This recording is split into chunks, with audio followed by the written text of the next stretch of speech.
Hello! In this video I will show you how to set up VPN on OnePlus Nord 4.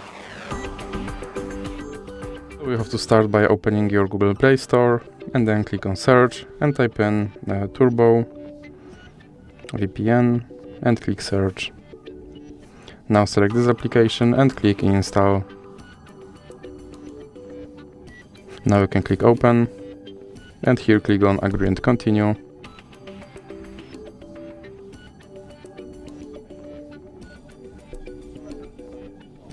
Now you can close this ad and then click allow and click consent.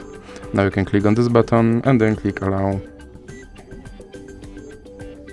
Now you can close this ad again, and as you can see I'm connected to VPN in Canada. So that's it for this video. If you liked it, please remember to leave a like and subscribe.